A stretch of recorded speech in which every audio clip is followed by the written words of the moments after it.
a picture of the CAML website that I hope many of you have visited. And if not, we can provide you the information so that you have the opportunity to visit it. And one of the modules, learning modules that are there is this Climate Change and Wine Curriculum module. So I'll first go through that and give you some idea about how to use it and how we've used it. But then I'm going to move on and talk about a total online course that is now being taught at UC Davis under my direction, and how the materials for that course will soon be available on this website. And so I'll give you a foretaste, sort of a preview of that course and what it contains and how you might incorporate it into your own programs or for your own edification. So this is something that grew out of, let me start the PowerPoint.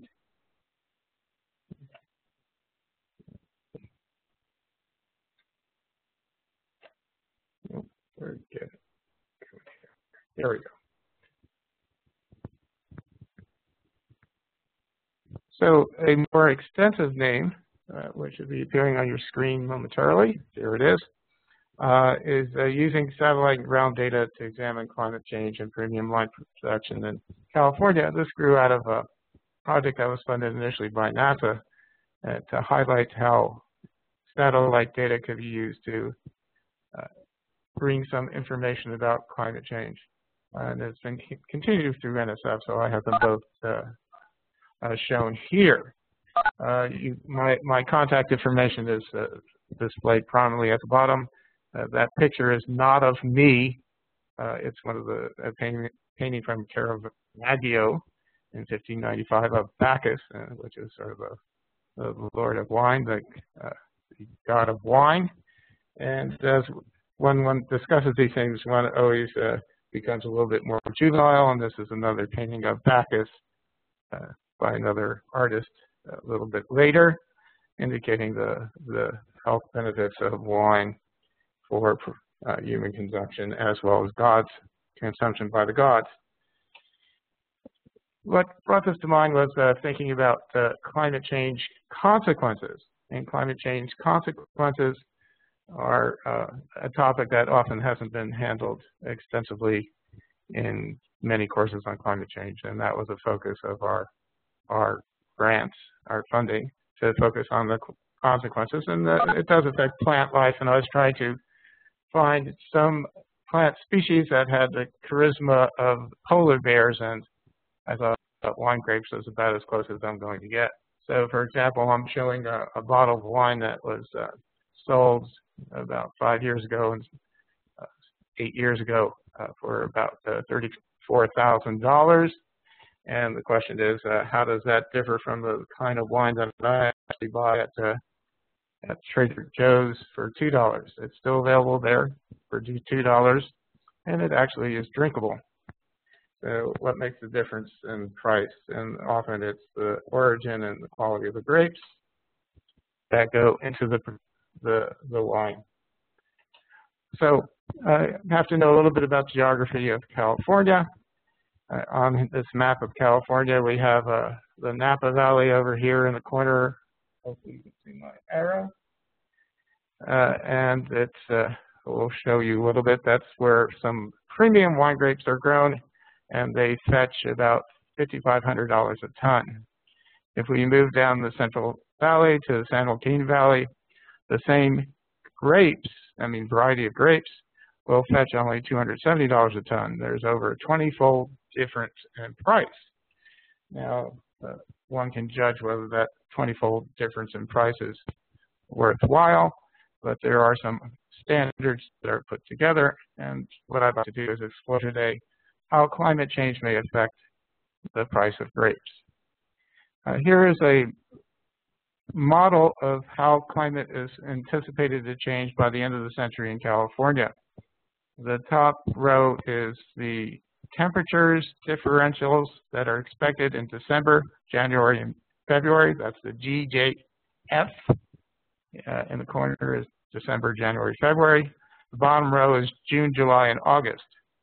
The left two columns are from the public climate model, And the right two columns is from the Hadley Center model. B1 scenario is the leftmost column, and the middle column for the Hadley. That is a scenario where there's very extreme, or well, very aggressive measures to try to reduce greenhouse gas emissions. The next column over, A1FI, is a scenario where there's very little controls on greenhouse gas emissions, and so that's why there's differences in predictions. One can see for California here that the temperatures anticipated, say, with the Hadley model in December and January are going to be on the order of about 4 to 6 degrees warmer by the end of the century in the winter, and in the summer it will be on the order of about 10 degrees warmer. The public climate model is not nearly as extreme, but still we're anticipating a 4-degree increase in temperature on average across the state. This is by no means anomalous if one looks at the temperature trends from the world as an average. These have been reported in many different forms. In general, it's clear that the temperatures today are on the order of 0.6 degrees Celsius warmer than they were at the beginning of the last century, 1900, and maybe even more.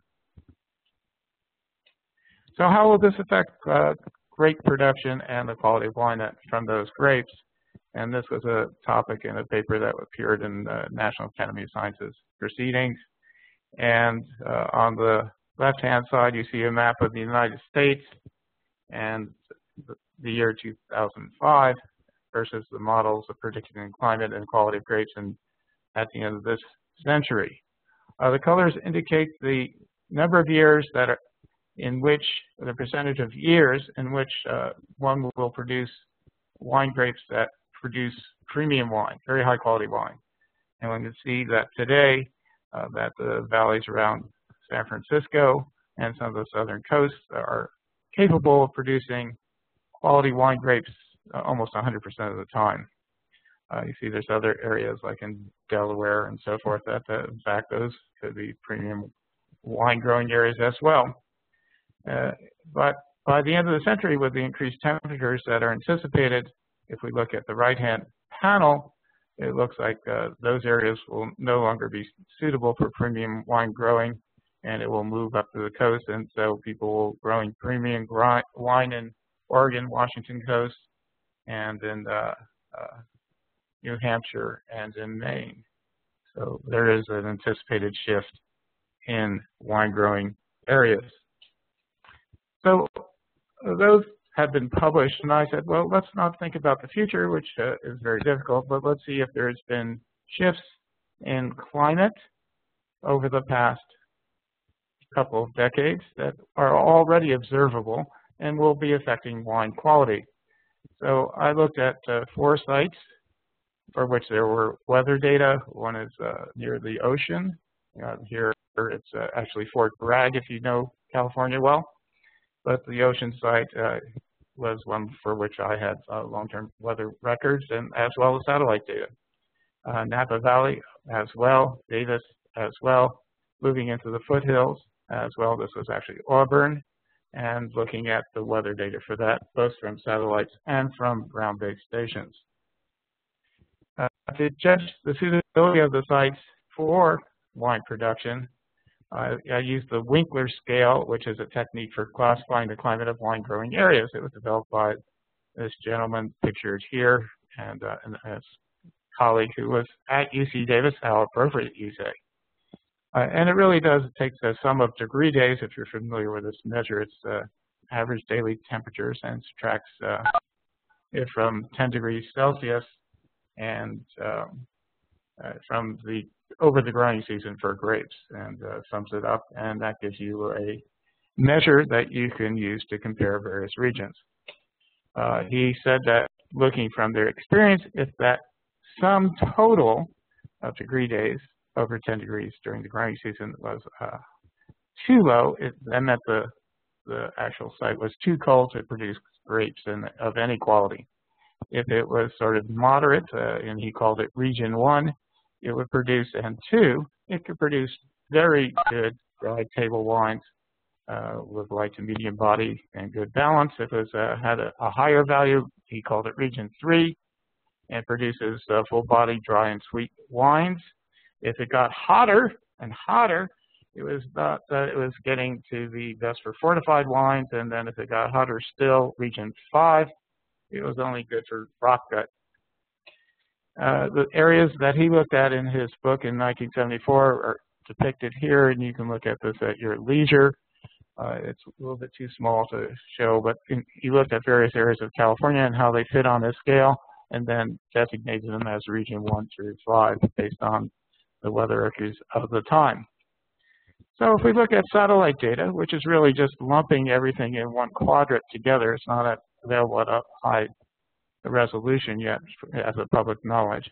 But one looks at a particular scale. I won't show you that here. So this is summed up for just these quadrants, 1-degree quadrants that I'm pointing out here.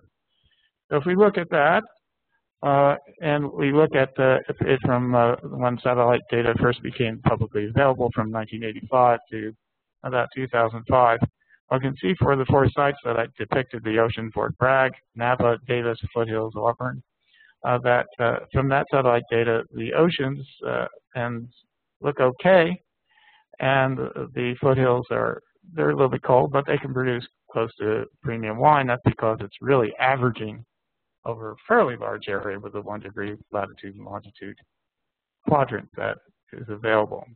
But the Napa and Davis on this basis, when we're averaging the entire 1-degree quadrant, is actually too warm for premium wine production. So it does give you a sort of misleading knowing the actual what's happening on the ground. Let's look at the ground data. This is a very good graph in the sense that it gives you, this is the change in growing degree days, the Winkler scale for wine quality from about 1900 to today. This gives students as well as you an idea of how variable it is from year to year. These are 1-year averages for the ground stations there. And this is why people get confused about weather versus climate. Usually when one talks about climate, one talks about decadal trends, and therefore we do that in the next graph, which gives a much clearer picture of the trends that could be observed at these sites, where one uses an 11-year running average, and one can see that in the ocean site is way too cold, and this is borne out by actually the fact that no wine grapes are grown there.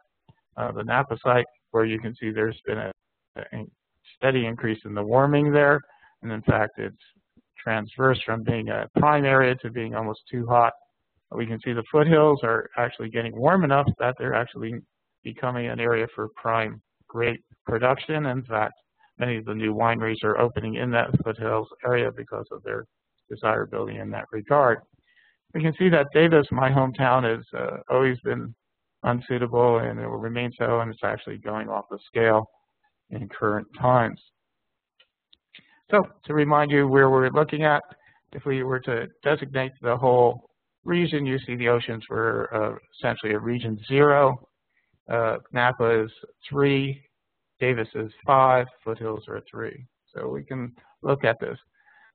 In fact, weather data is available of this type for all the United States, so you can determine for your own backyard the quality of wine that you can anticipate from growing grapes there. And we lead you through how to do this exercise for anywhere in the United States using the data sets that are available.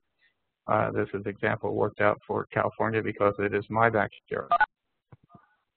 So why are the satellite data at odds with the ground data? And it has to do with resolution. With such a large quadrant for the satellite data, it's just like looking at this picture of me.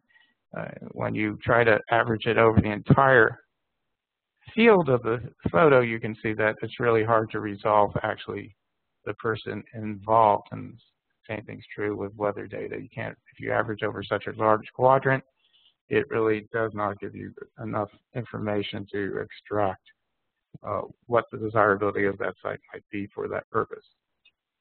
So the conclusions thereof are that the satellite data spatial resolution is too low, the time scales are too short, and some of these difficulties are explained in this article by White that you can look up here. The notes for this will be available for you if you want to go to these links. The ground data, the year-to-year variation obscures the trends. The running averages show the trends better, and climate change is shifting premium wine grape growing areas. So that's the little module that's available on the Campbell website, and what I'd like to show you now, if I might move on, how we can use communal knowledge. This is not carnal knowledge. You hopefully know the difference about using an online course that has exercises along this lines, and so I'm going to move there. So it's an online climate change class that will be available on publicly, and I'll show you the main page in a moment and the instructional videos how to use it. Table contents, class videos which are using the substitute for lectures. They average about 12 minutes long. There are about 45 of them. We're using a public domain enhanced chat room, Piazza. Some of you may know this. It's well suited for this communal knowledge. And then we're using Adobe Connect rooms for our discussion and office hours. So the lectures are essentially asynchronous. The discussion and office hours are synchronous.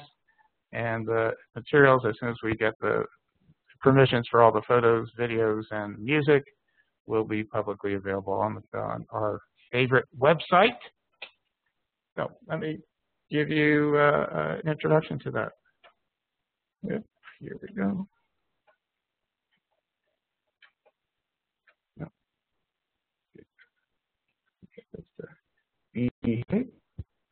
Here we go. So here's the website as we have it today, and hopefully that I can see that it's showing you.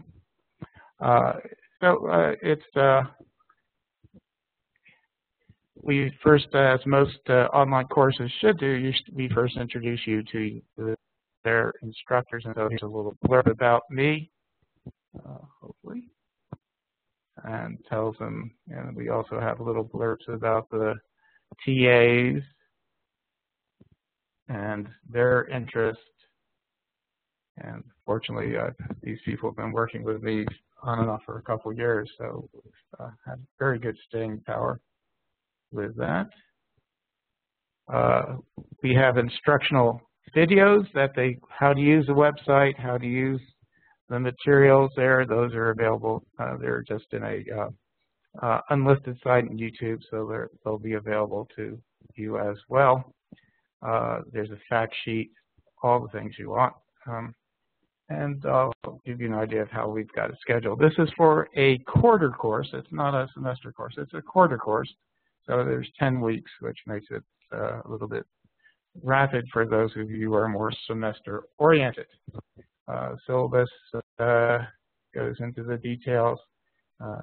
What the textbook, lo and behold, we're using a textbook that has been written by this gentleman named Arnold Bloom, and that's been out for about 2 years now, and some of you may be familiar with it.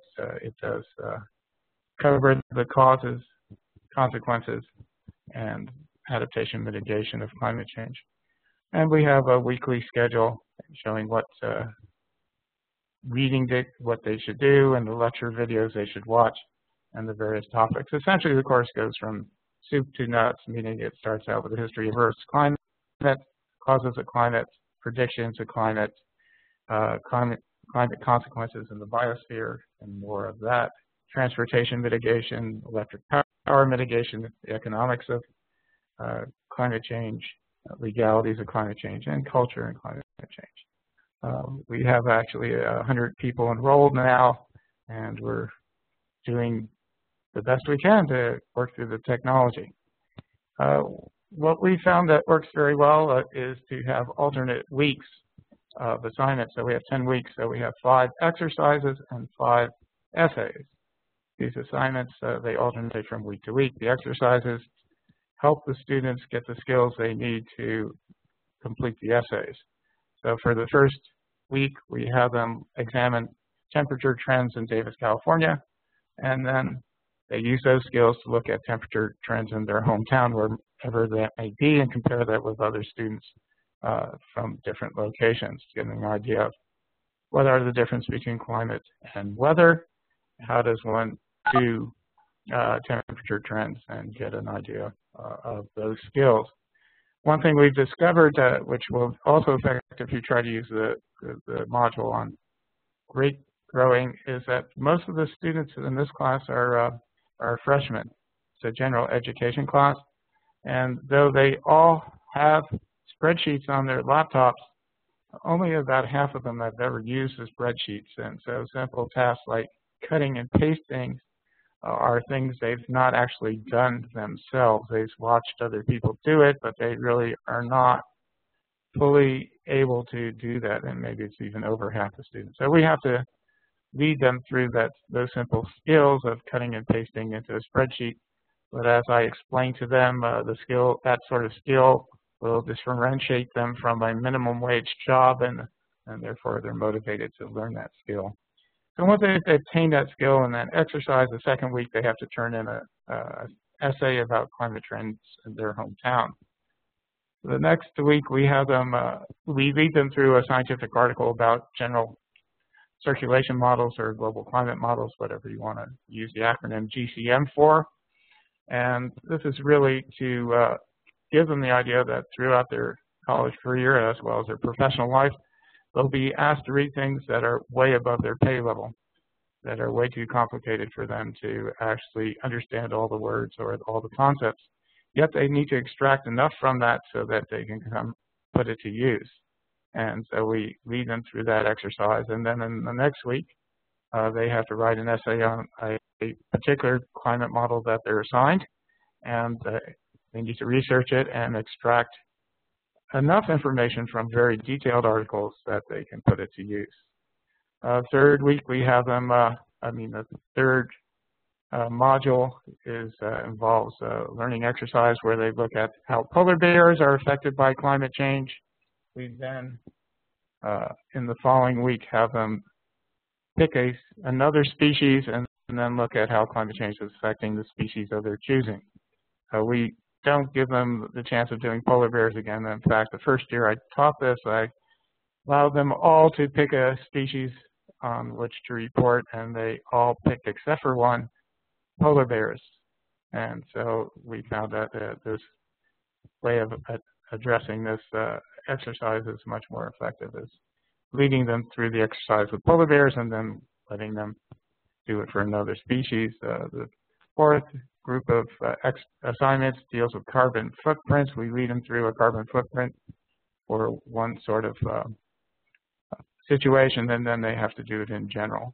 And then last, we have them look at how cultures of different countries affects people's opinions about climate change, and look at the culture of the United States for the exercise, and for the actual essay, they're assigned a different country. So we have a whole bunch of these modules that will be available to you, and you can use them as you see fit. And my classes usually run several hundred people, so we do have a lot of experience.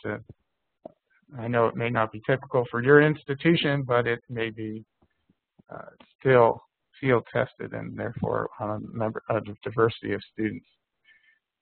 Each week we go through a different topic, and this is Introduction to the History of Earth's Climate. If we turn to that, you'll see that we have learning objectives shown here. I think you can see that, hopefully. I'll make it a little bigger for those of you who are things are eyesight that I have. And so completing those, you'll get to differentiate between weather and climate, explain the effects of climate on life at different periods of Earth's history, interpret graph data regarding climate change, and create data graphs and interpret them regarding climate change in your hometown. They also then go on to looking at various videos, and this is going to start automatically. You won't be able to hear the sound, which is maybe a blessing, but it's available on YouTube now publicly, and the rest will be available as well. And it starts out with Thus Spake Zarathustra, and I won't go into more of it because I don't know how successful we are. They're closed captions so that it's ADA compliant. I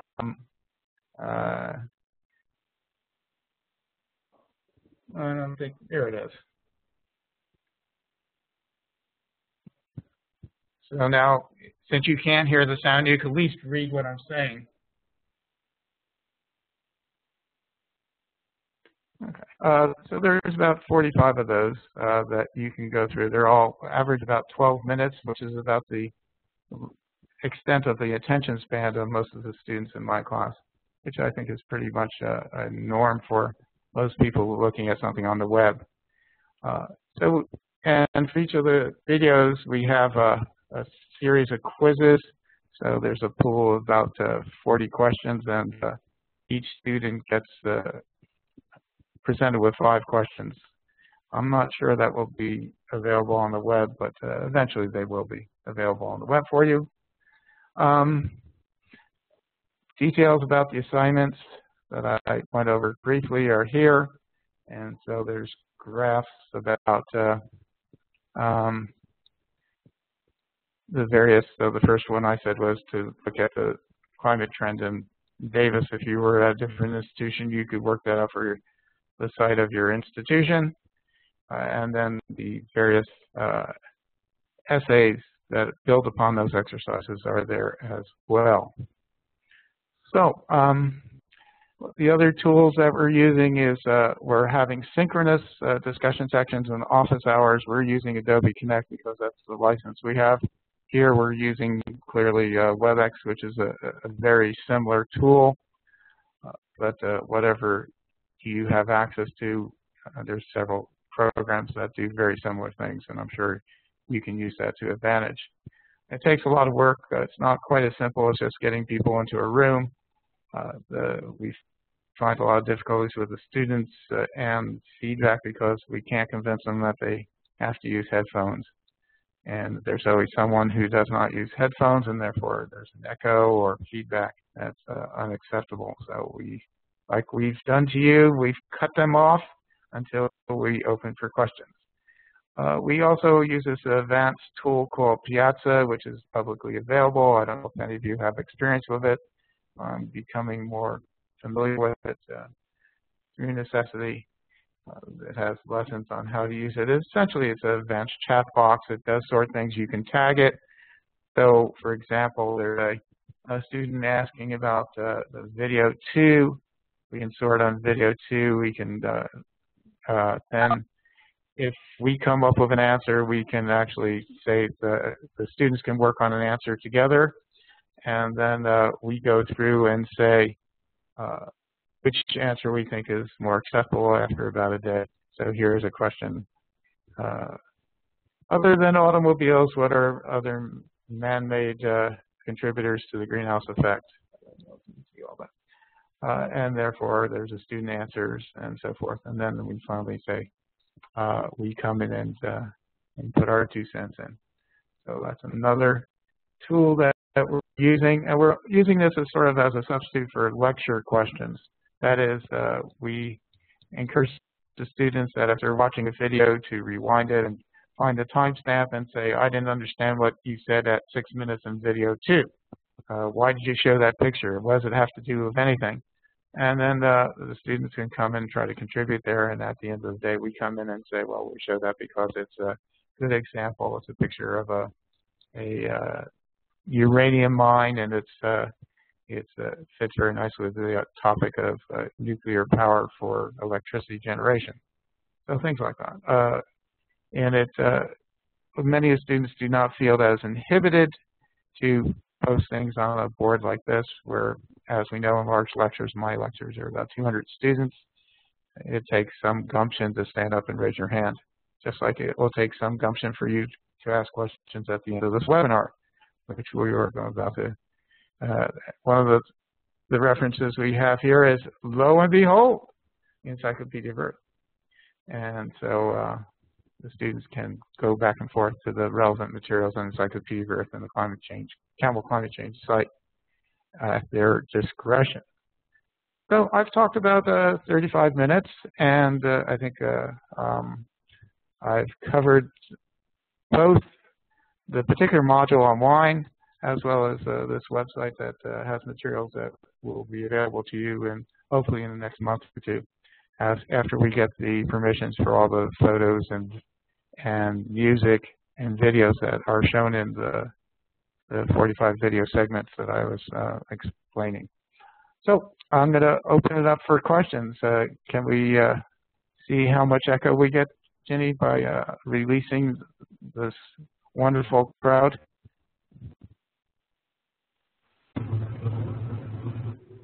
Not too bad.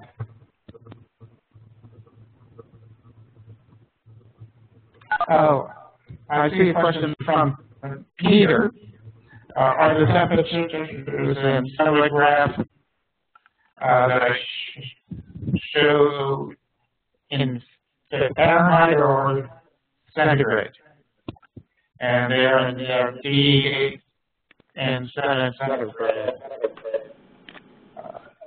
Please mute your audio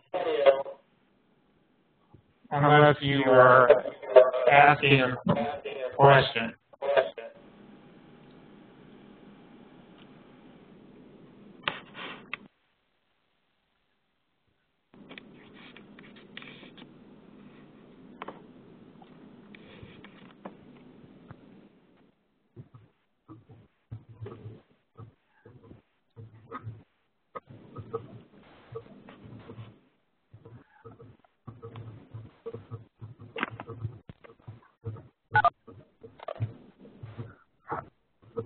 I hear Joe Brown is trying to ask a question.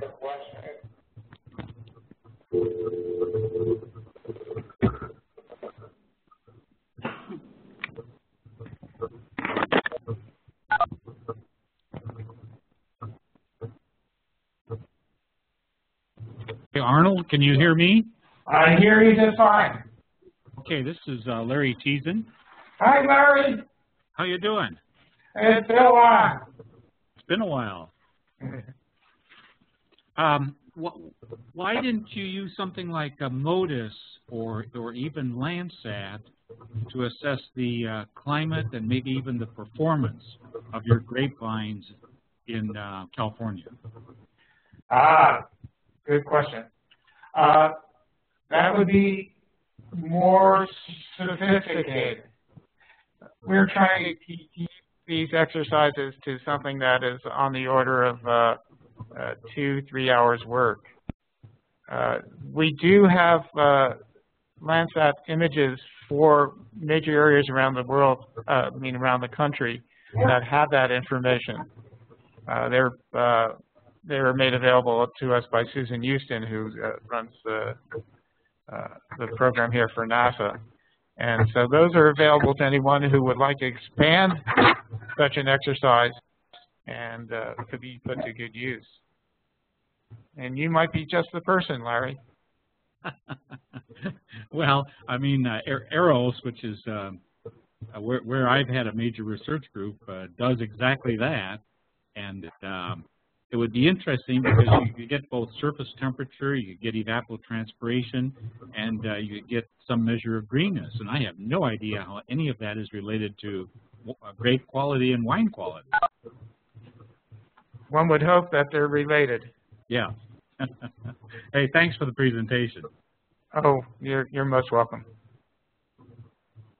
Arnold, this is Jenny. You may want to share your screen again. Okay. Thank you.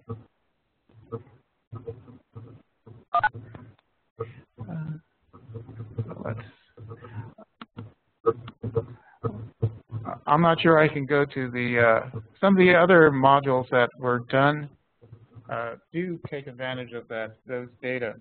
Let's see if I can find it here. Of course, doing this in public, watching people watching you as you try to go through it. So here you have the modules that are available on the CAML site, and they do include some of the things that Larry mentioned, advanced topics and remote sensing. It has some of those resources that, but I think they haven't related them to plant productivity at this point. That's going fast, I know, for you people, as I can see. But we do have units on, for example, this one that does talk about how one can use evapotranspiration data to look at drought stress and wildfire risk. And in fact, the person who made this module is giving the next webinar next week, same time, same place. So Larry, if you would be so kind to actually ask him that question, that would be appropriate. And I'll be pleased to do that. Good deal. Carla, Other questions? Please. Oh, yes. This is Carla Bitter from Woodland Park Zoo in Seattle. How are you? I'm doing okay. I don't know how well my presentation came across because I was talking to myself as far as I know. No, it was terrific, and we're big users of the CAML site here, and it's a great resource for helping us move along communicating climate change with some of our zoo visitors. And so as we try to put these things in context of what people know and love, we have some wine events coming up this summer, and we've been given some time to talk about the future of wine with our zoo visitors in the context of these fun wine flight evenings. And so one question that I know will come up, and I know we've talked about just these regions, and Washington wine in particular, when we look at the map, looks like it's going to fare pretty well in the next 50 years. And I just wondered if you can talk about if your map ends where the contiguous U.S. ends. And so I know questions will come up about new wine growing regions into British Columbia and Canada, and I wondered if you have any data that we can share about that kind of push north. I think most of the NASA data is really focused on U.S. sites, and so that we do have these resources there. I don't think they cover the longitude and latitude above that border, and of course, ground station data does extend that. They do have extensive ground station temperature data, and in fact, that is probably more worthwhile. So the same spreadsheets that you're using for our module could be used with downloading data from those sources, and that would extend into the hockey land. Great, thank you very much. Yeah, I don't know if you realize that Canada has a lot of hockey players. Thanks. All right. Yes, please. Yeah, this is Larry again. I don't know if I'm speaking out of turn. If I am, cut me off. But no. I'm going to send you a couple reprints. A colleague who worked for me has created what's called Dynamic Monitoring of Ecosystem Performance. Dynamic Monitoring of Ecosystem Performance, which uses the remote sensing record site data like soil and climate or weather data to quantify the response of the system. And if you think about it, that allows us to then project where that system ought to move, that ecosystem ought to move, or that vineyard ought to move with climate change. Well, Larry, here's a great invitation for you to submit a module to the CAML climate change site using those great resources you already have. Have you ever done that? It's very easy to do. We can show you how to do that right now. How's that? Yep. Well, I am interested in doing it in the future. However, I also have to say that I am now retired, so either I have more time. Even better. Yeah, that's even better. So yeah, here's how you. So So I'm going to show you that it's aimless. So all you have to do is fill in these little boxes, and that's all you have to do. Oh, yes, I see it. Okay. A recruiter. At least. Yeah. Hopefully a successful one. That'd be great. Yeah, so if you send me those things, I could help you paste them in, and then we can get the things going. And when I say things wrong, you'll have to correct me. How's that? That's fair enough. I have a broader question, though. Please. What are we going to do about mitigation in this country? Yes. Yep, that's my final exam question for my course. And but we allow any answer as long as people can substantiate it, and they know that's going to be the final exam essay question. Yeah. So, as one of the purposes of teaching a course like this is that the students learn that there's not complex questions have complex answers. And this is somewhat a revelation for these freshmen, where they're used to saying, well, what fits into the box? And here we're talking about a box that encompasses the whole planet. So I'll answer your question with the same thing that I would tell my students, is that there's many different solutions, many of which don't require extreme measures, and particularly if they're undertaken now. And we go over many of those mitigation strategies in several weeks of the course. Yeah. Did I escape politely and effectively? Well, in working 12 years for the government, I haven't made an awful lot of progress, so I accept yours. Yeah. Another thing I try to emphasize to my students is that it's sort of like a substance abuse plan, sort of like a 12-step program. And the first step is getting people to admit that you have a problem, you are an alcoholic. And the second step is to realize this can have dire consequences. The third step is take responsibility for it. And then the fourth step is to make a appropriate strategy for addressing the problem, and that's where I don't think we're ready for the fourth step yet as the nation.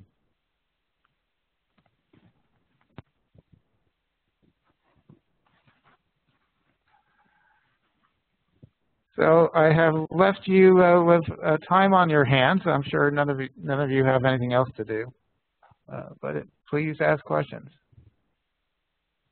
Oh, Nancy has her hand raised. Can we Can you hear me? Yeah. Hi. Great. Okay, great. Thank you for the presentation. I'm actually a student at the University of Pennsylvania, and I'm an econ major. But for my thesis, I'm studying the effects of global warming on the climate change on wine quality, and then the wine futures market. So I'm trying to tie a business aspect, of course, because I think that's what keeps wheels going right now in today's world. So I don't really have a lot of environmental studies background, so I'm kind of chugging along one a little bit at a time. I just wanted to get your opinion on what are some of the good data sources to do this. I want to focus on the Bordeaux region because I'm also an international studies major, and that's the area that I need to focus on for this paper. So I don't know if there are any good sources of data for weather data in France or in Europe in general. Oh, no, there's extensive weather data, particularly for Europe. It's when you get to the developing countries it becomes a little bit more sparse. Okay. They may not be all. One reason we keep our exercise to the continental United States is that the weather data is in all the same format. And as I said, many of our students are challenged just by cutting and pasting data of a given format into a spreadsheet. But if you're willing to go to the United Nations or the World Meteorological Organization, there are extensive data sets available. Okay. For land-based stations. I think there's there's over like 4,000 stations that have records that extend several decades. Okay. Over decades. And this is freely public accessible over the internet and free? Yep. All good great. stuff. Yeah, I don't think it's on our website, but if you do a Google search and World Meteorological Organization, and you can download extensive data from, I think, about 4,000 stations worldwide. That's great. Thank you so much. Also, do you have a suggestion for wine quality data?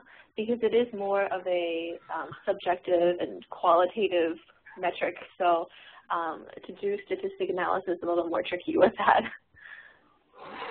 Well, you're really pushing me beyond. We have a whole department, which I'm not a part of, that works on viticulture and enology, and they have tried to make some metrics on wine quality. I could try to give you some names that could help you more extensively on that. If you just send me an email. My email is listed, I think, on the announcement, and so I will forward your message to the people who really focus on this. My attention has mainly been focused on alternatives to polar bears, and that's how I pick wine grapes. Okay. All right. Okay. Thank you so much for the presentation and answering my questions, Professor. Oh, nice to have you attend. Thank you. Thank you.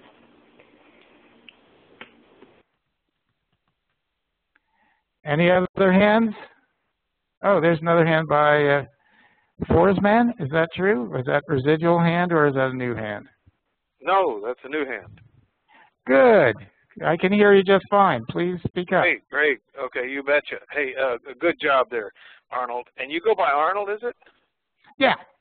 Okay, good. I'm not a governor anymore. No, I gotcha. No, really good job. It must be a good job if it gets somebody like Larry Teason to come out of Sioux Falls and call you. But with 350 is a target, and it's raised quite a bit. You know, Bill McGibbon and many others are jumping on that.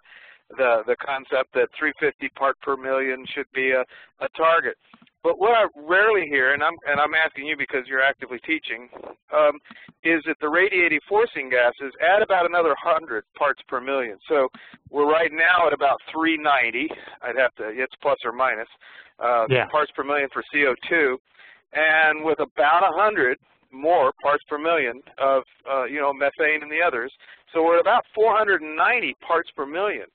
But people they don't put those together, and yet functionally they should be, unless you're talking residual, life cycle, lifetime in the atmosphere.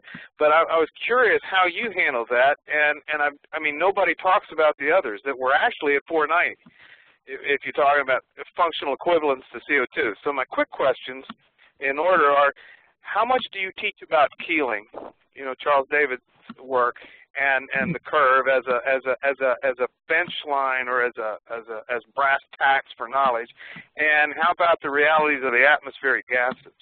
And I'll leave that to you. I raised those because Larry was asking you about mitigation, and I'm thinking, well, let's look at the facts and consider those once we can get those numbers down a little bit. Yeah, I mean, I don't try to make a set limit. Clearly, if one needs to talk about carbon equivalence, is what most people talk about, which includes the major greenhouse gases of nitrous oxide, methane, chlorofluorocarbons, ozone, and so forth. Those being of where human activities have a major influence if you look at Hansen's work as well. And so putting a limit on it, I think, is nice. It gives people a goal, but I think, as you've already mentioned, we're past that limit. And we're not going to say, well, we have to go backwards 50 years or so is not dealing with the realities of today. And I think that's what you're indicating as well.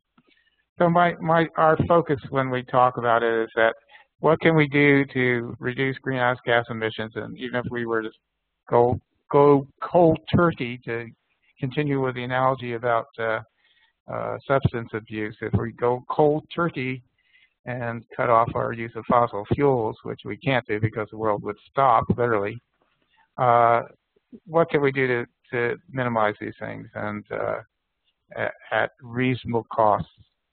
And so I'm not trying to be adamant, but more saying what things are at our disposal now, and what would the effects of those be? Does that answer your question to any extent?